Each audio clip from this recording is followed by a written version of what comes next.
Welcome to episode 11 of I Thought I Knew How, a podcast about knitting and life and all sorts. I'm your host, Anne Frost, and this episode was recorded on June 29th, 2019.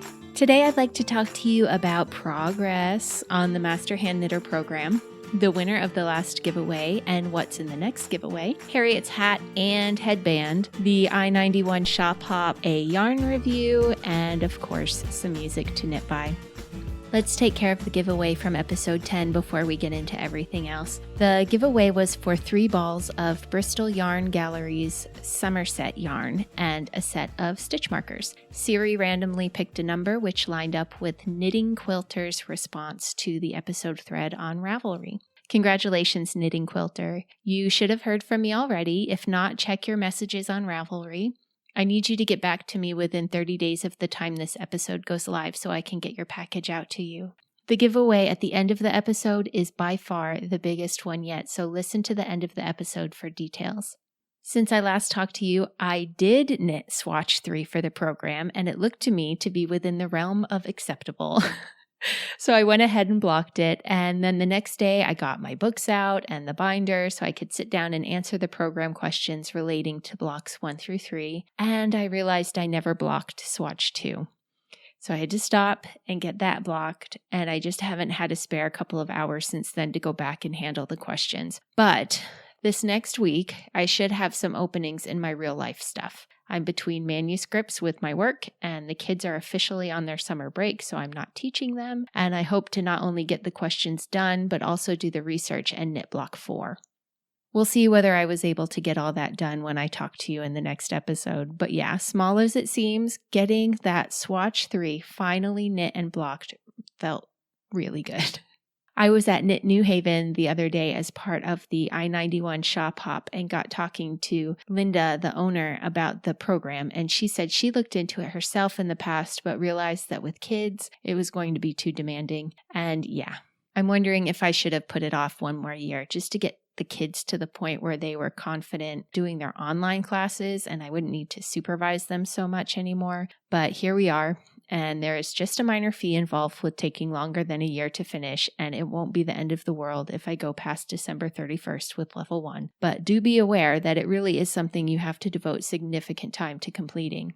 As I mentioned, I finished up the shop hop. It's a 4-day event, and I was planning on doing it over 3 days, but we found out that our area had a hail warning for today, which was going to be the 3rd day. So my husband and I decided to try to hit all of the remaining stores on day 2. It was a bit crazy, but we managed to get to the last shop with 15 minutes to spare. To backtrack a little, the I-91 shop hop is an event that involves 11 local yarn stores from New Haven, Connecticut, up through Massachusetts into Putney, Vermont, all along the Interstate 91 corridor. Some of the shops are immediately off the highway and others are still a bit of a drive, but for the most part, you're driving through cute little New England towns, so the drives to the shops certainly aren't a burden. At each shop, you received a free pattern designed for the event, a wooden stitch marker, and an entry into the daily door prize for the shop. At the start, you pay a few dollars for a shopping bag and a punch card, and then at every store, they'd punch your card with their unique stamp. And once you had all 11 stamps, you'd leave the completed card at the last store you visited. The hop runs from Thursday to Sunday, and on Monday, the owners all get together and pick a winner from the completed cards, who receives a $50 gift card for each shop, plus a few goodies. There is a 2nd and 3rd place winner as well, who receive either 6 or 5 $50 gift cards and goodies as well. At the end of each day, each shop draws for the daily door prize winner, and then they call them themselves to set up a pickup with the winner. And I know that because I actually won the door prize on day 2 from Knit New Haven. And I have literally no idea what I won. Honestly, I was mainly going to all 11 shops so that I could see all 11 shops and know what sorts of things they carry and what their general vibe was like. So in every shop, I'd go up to the little table and get my free pattern and stitch marker and fill out the giveaway slip while they punched my card. And then I was off to explore the shop. In Village Wool, which was the first shop we went to on the first day, I saw there was a daily prize and it registered with me that it was pretty generous looking, but then I was off. I didn't stop and really look at what was in the basket. And I didn't look at any of the gifts after that because first of all, what are the chances that you're going to win, right? And I was there to see the stores. So now I'm not saying that in subsequent years, I won't be in it for the prizes. But this time I really was just there to explore. So it was a real shocker when I got the call. I should get the prize on Tuesday and I'll put a picture up on Instagram. As far as the shop hop itself, I went along with a list of things to look for along the way so I didn't go off the rails in all those yarn stores. And I found everything I was looking for except a new roll for my crochet hooks. And I also went a little off the rails. You know I'm a sucker for a shawl or a cowl, so when the yarn shop's free pattern was for either of those, the chances were good that I was going to buy the yarn. I did pass on two. One because I'm pretty broad-shouldered and the design was more of a cape and it didn't quite sit right on me. And the other because it was the project for Margie's Yarn Crafts, which is only a few miles from me. So I can pop over and get the yarn when I'm actually ready to knit the project, which I definitely plan to do because of all the free patterns, her cowl design was my favorite. My cowl game will be off the hook come September, and my shawl wardrobe will be second to none. A few of you commented that you wish there was something like this in your area, and I bet that for a lot of you, all that's missing is someone to put it together. These shops span a distance of 131 miles if you drive directly from the two that are farthest away from each other. Most of them are at least 20 minutes drive from one another. So don't think that just because you don't have 11 yarn stores within an easy distance of your house that this is impossible in your area. And I say that knowing that there are some areas that really couldn't put something like this together. But I bet the DC area could. I bet Northern England could pull one together. The Bay Area likely could. Maybe like Boston up the Maine coast. That would be a fun one to do. Maybe drop a few hints with your local yarn store owners in your area and see if they take the bait, or just ask around. Maybe this already exists and you just haven't heard about it yet. Or maybe approach several stores and see if they'd be interested and then you coordinate it. Why would you throw yourself in that position? Because it was a really fun event. I wouldn't normally drive an hour to get to a yarn shop, but because of this yarn crawl, I got to meet some really interesting store owners and learn that they have unique enough shops that there may well be times when it makes sense to drive an hour and pick up something they have in stock rather than waiting 4 or 5 days for something I ordered online to arrive. And I got to dip my toes into the local fiber community a little more because everyone in the shops on those days were part of the common experience. So you could chat with them about like, what direction are you heading in? And then from there, you could get into talking about, you know, the shawl they were wearing or the bag they had knit and find out where they're from. The event itself broke down the barriers we often have as customers. I've noticed something that frequently happens in yarn stores is that someone's in there talking to the owner and then someone else comes in and then it sort of becomes like a 3-way conversation, but the customers aren't talking to each other. They talk to the owner and then the owner talks to both of the customers. But they're still having a conversation, but the customers don't talk to each other. It's so strange, and I see it all the time. But none of that was going on during this event because of the shared experience. If you are in the area and you missed it this year, give it a try next year. It really was an excellent experience. And if you don't have something like this where you are, consider how you could help get one started. I love that it's so much easier to connect through our common hobbies online, but it's so much nicer still when you can make those connections in person. With apologies to those listening in the Southern Hemisphere, it is well and truly summer here in the North, so I have a couple of songs for you today that in one way or the other make me think summer. Interestingly enough, both songs are by fellows who write music for television shows and movies. The first one captures the spirit of summer rock from the 50s. It's called Sunset, and it's by Bobby Cole, a musician working in Swansea in the UK.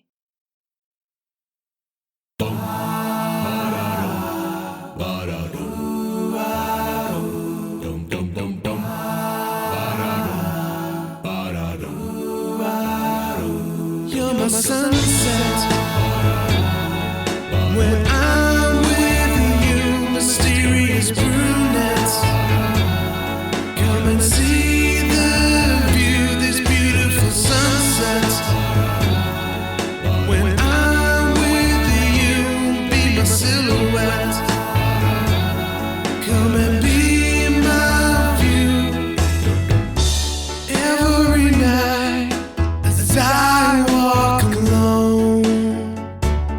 wishing you there by my side. I hope and I pray you'll love me someday. We'll be together in every way. You're my sunset. When I'm with you, mysterious brunettes, come and see the view, this beautiful sunset. When I'm with you, be my silhouette, come and be my view. In this world of love and romance, I plucked up my courage and I asked you to dance.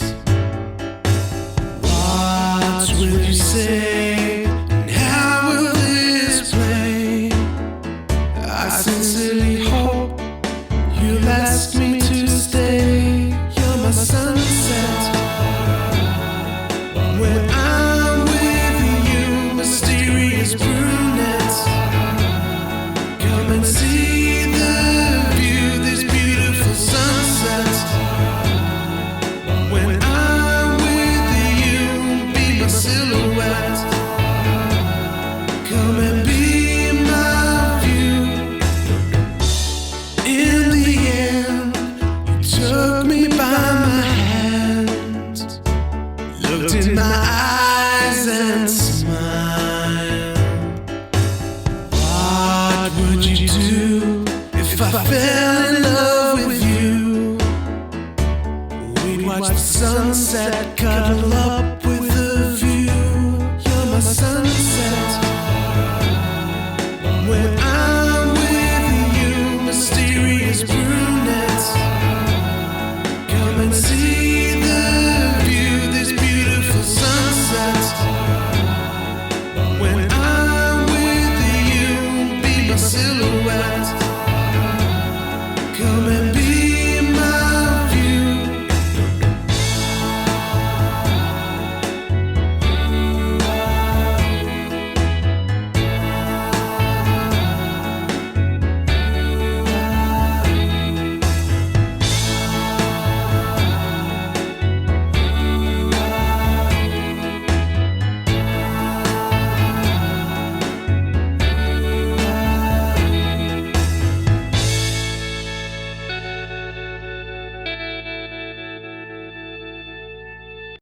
I'd like to tell you about this great summer yarn that Kraemer Yarns sent me to play with. It's 45% cotton, 55% acrylic, and it's called Tatamy DK. It's very affordable at $5.90 for 250 yards and is machine washable and dryable.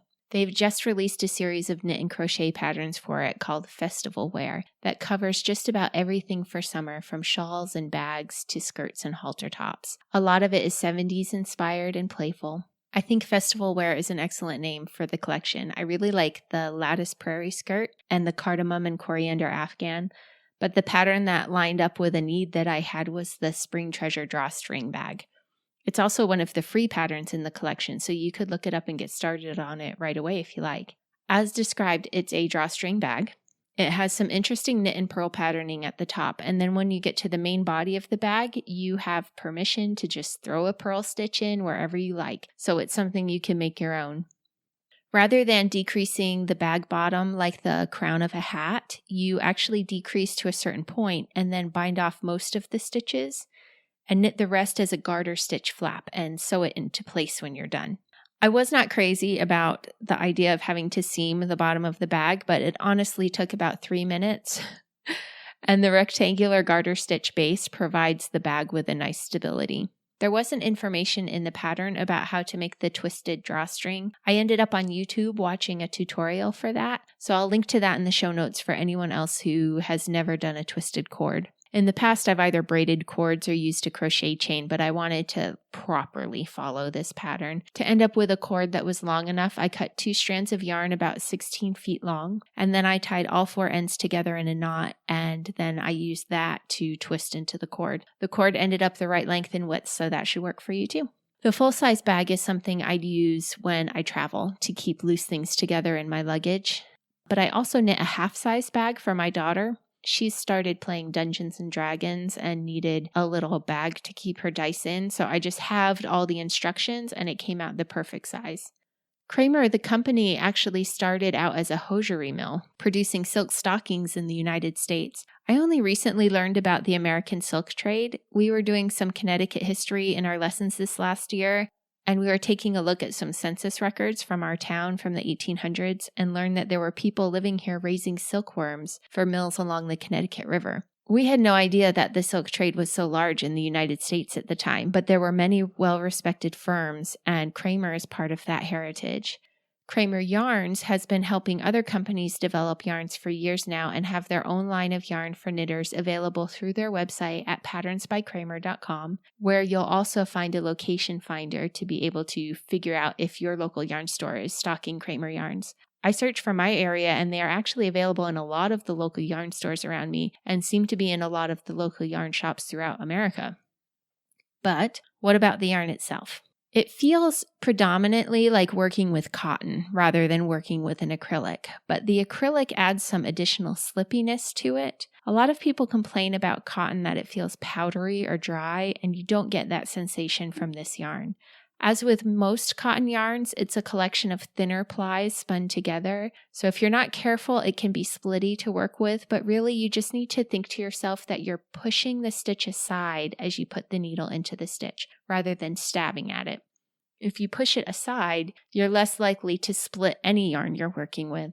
The little flecks that create the tweedy effect are well connected to the yarn. I did have a few come free, but no worse than any other tweed yarn. And some tweed yarns you get up and you end up with all these pills all over your lap by the time you're done, but that was not the case with the Tatamy DK. A few of the plies are dull and a few of them are shiny, which give the fabric an interesting shimmer effect without being in any way flashy. I really like the feel of the finished fabric, and I could see myself using the Tatamy Tweed DK to knit a spring sweater or a t-shirt for the summer. Keep your eyes peeled for it at a local yarn store around you, or you can order it directly from Kraemer by visiting patternsbykraemer.com. Summer is the time when most of us head out on little getaways, and one of the things I love most about Drops laundry detergent is how portable it is. I can throw a handful of the plastic-free pods into a container and not have to worry about the Airbnb being out of detergent or whether the hotel has laundry facilities. Yeah, I'm not above doing laundry in the tub when it's called for. Months and months of our family's laundry pods fit in a shoebox-sized container in the laundry room, because the formula is free of unnecessary water. Why are detergent manufacturers watering down their products in the first place when it's used in a giant vat of water? Drops is convenient, it's better for the environment, it's effective, and it's cheaper. I'm doing laundry at half the price I was paying before. We love this stuff. I bet you will too. Try it out for $10 off your first order, and Drops will kick a little my way to help fund the podcast. Visit tinyurl.com/drops. That's tinyurl.com/DROPPS, all lowercase, for your $10 off coupon, and give it a go. If you've been working on Harriet's hat project, I have a bunch of information to share with you. First, for any new listeners, Harriet's hat is a pattern for sale at mrimakers.com. That's spelled MRIMAAKERS.com. It's a Fair Isle hat pattern designed by Harriet Middleton, a resident of Shetland, using the colors of the Shetland MRI Scanner Appeal logo. The appeal is working to raise enough money to fund an MRI scanner for Shetland so people don't have to make the 12-hour ferry journey to Aberdeen for a scan. Initially, they thought they'd need to raise £2 million, but the estimate has been revised downward to $1.65 million. So far, the appeal itself has raised 12% of the needed costs, and the MRI makers have raised over £17,000 through sales of the patterns and finished hats. People have been incredibly supportive of their efforts. Since I last spoke with you, Harriet has released a headband pattern to complement the hat design. It draws on several of the same motifs as the hat, and it's reversible. So you knit it halfway, you work a purl row, You knit the other half, and then you fold along the purl row and connect the cast-on edge to the bind-off. To me, the best part about that is no one will ever see my floats. The hat and headband patterns are available at mrimakers.com. Remember, 2 A's in that. Or check the show notes for episode 11 at ithoughtIknewhow.familypodcasts.com, and I'll have a link in the show notes. The patterns are £4 each, but you can make payments in your home currency. If you think you'd like to do one or the other, and you're new to Fair Isle, I'd suggest that you do the headband first because there's no shaping involved. You just do Fair Isle in the round until you stop. The hat requires you to continue to work Fair Isle as you decrease for the crown, which is not impossible, but it can be a little tricky if you're new, so keep that in mind. I finished my hat and I moved on to the headband, and I'm nearly to the halfway point on that. I would say that if you intend to do both hats, it may be wise to order 2 balls of the cream and royal blue shade. So if you're ordering the yarn from Jamieson's of Shetland, that is the color royal blue and the color natural white. If you're ordering your yarn from Jamieson and Smith, that's the shade 18 and shade 1A. Those 2 colors are making me a little nervous, but the rest seem like there is enough left to finish up the headband without worry. In the headband pattern, there is a line in the first paragraph under side A that tells you to place markers every 18th stitch. What's meant there is you need to use scrap yarn or split ring markers to mark your actual knitting after every 18 stitches, not that you need to place a stitch marker on your needles after every 18 stitches. Those markers will stay in place on that row so that when you finish knitting the tube and fold it in half, you can line those points up properly when you work the seam. If you are working on either the hat or the headband, you might be interested in contributing in another way as well. There's a documentary crew working on Shetland right now who are very interested in the worldwide attention that the fundraiser has gotten, and they're looking for people who are working on the hat or headband who would be willing to film themselves to send in to be part of the documentary that they're working on. You can film it using your smartphone. It needs to be filmed in landscape mode, and you want to make sure you can hear yourself well. You should be working on your project and introduce yourself by name. Say where in the world you're from, and say why you're taking part in the project. There is more exact information to be had in the blog section of mrimakers.com, or check the show notes for the link. I was speaking with Billy Middleton earlier and found out that the crew who is interested in this footage will be wrapping up their work on Shetland in mid-July, but if your submission comes in a little later than that, that should be okay too. And finally, if you've been stalking thewoollythistle.com for the discounted kits to knit the hats, I've been assured that more yarn is on the way. So Google the Woolly Thistle Harriet's hat, and you'll get a link to the page where she's selling the kits. If it still says that it's out of stock, put your name on the list so that you can be informed when the kits are back in stock, and you'll get an email when they're relisted. Remember, Corinne is offering the kits at 10% off, and then all her profits from the sale of the kits are also being donated to the appeal. Okay, I want to play you another song. This one is not so obviously summer themed, but it takes me back to a particular summer in my 20s. And it's my podcast, so sometimes I do things just because I want to do them. This is Lost at Sea by Graham Cornies, a musician working out of Toronto, Ontario. You turn to me to say when they started putting the rings away, if you don't let go, you'll never know why you stay.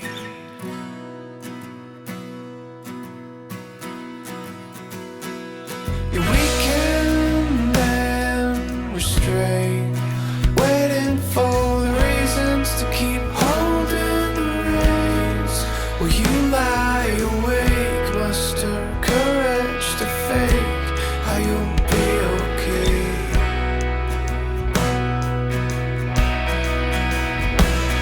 Though you seem lost at sea, cut your anchor, you'll fare better. Drifting, the clouds cover the stars. You might find where you are is worth being here.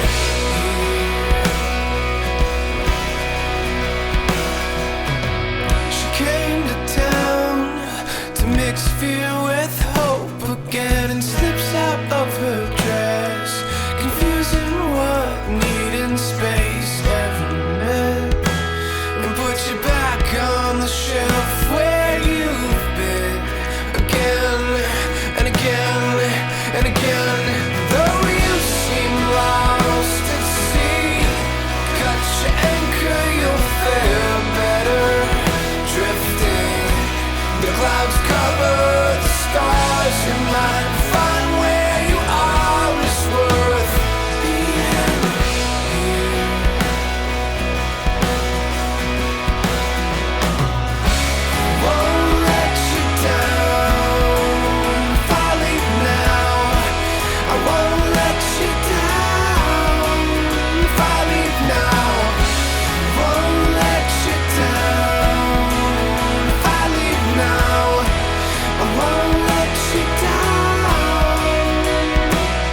Okay, a few more things before I go. At some point last week in the stories of my Instagram account, I said that the giveaway for this week would be open to listeners worldwide.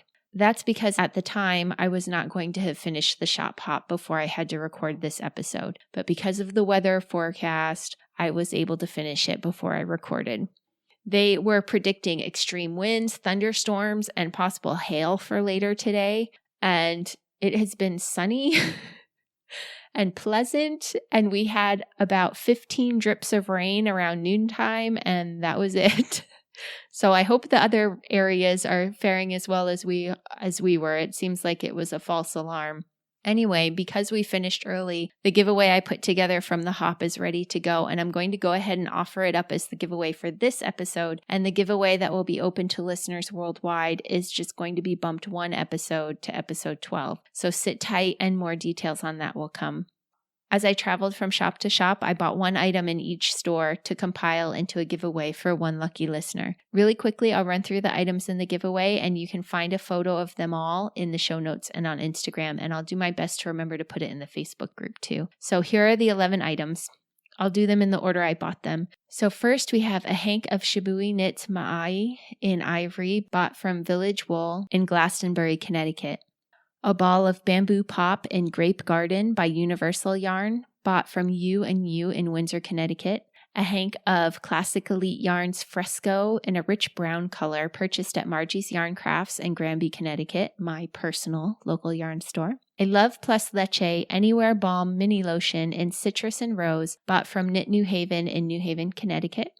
A ball of Dowletta by Dale Garn in an ivory color, bought from the Yarn Barn in Woodbridge, Connecticut. A mini skein of fuchsia yarn that I bought from Country Yarns in Wallingford, Connecticut, but it's unlabeled because it's a mini skein and I don't remember now who the maker was. Sorry, everyone. I totally dropped the ball on that. Even in the shop, I thought, I should write that down, but then I figured it would be written on the pattern sheet, and then it wasn't. Oh well, it's pretty and it's woolly, and those are the most important things. A ball of Cascade Yarns Cherub DK in a coral pink that I got at Webb's in Northampton, Massachusetts. Also in Northampton, I picked up a ball of Kid Gloss by Plymouth Yarn at Northampton Wool. From Sheep and Shawl in South Deerfield, Mass, there's a sheep-themed note card that you can send to a fiber-loving friend. Up in Brattleboro, Vermont at Hand Knits, I picked up a mini skein of Mad Tosh Merino Light in the Fate colorway. And at my last stop in Putney, Vermont at the Green Mountain Spinnery, I got a wooden sheep-shaped needle gauge. And you know I'm going to throw in a set of stitch markers from me. All told, this giveaway would retail at over $80. This is definitely the biggest giveaway I'm going to be doing in this series of episodes, so be sure to get your entries in. Here's how you do that. Find the giveaway entry on Instagram, like the post, comment on the post. Tag as many people as you want for one entry each, but tag them each in a different comment. Share it to your feed or stories, but make sure you tag at I Thought I Knew How so I see it. If you don't tag it, I won't necessarily see it and be able to give you the entry. If you are not on Instagram, or if you'd like an extra entry, send me an email at ann@familypodcasts.com with shop hop in the subject line and tell me an interesting fact. Or not. You can just send me a blank email with shop hop in the subject line and I'll still count it. I'll have Siri pick a random number on July 12th to choose the winner. You must have a U.S. mailing address to enter. International listeners, be sure to listen to the next episode. And in the meantime, thank you for listening and knitting with me for a bit. If you would like to contact me, you can email me at ann@familypodcasts.com. That's Ann with an E at familypodcasts.com. Look for me on social media as I Thought I Knew How, except on Twitter where it's just Thought I Knew How. The Facebook and Ravelry groups are both called I Thought I Knew How Podcast, and the website for the show is ithoughtIknewhow.familypodcasts.com. There you will find the show notes for each episode. Please consider helping to fund the podcast by giving Drops Detergent a try. There will be a link in the show notes for that. If you're a musician or know one and would like to have a song featured on the program, drop me an email and point me to where I can hear your music. You need to be the copyright holder to be able to grant permission, so please keep that in mind. Until next time, may you be blessed with stitches that never drop, yarn without joins, and plenty of time to knit.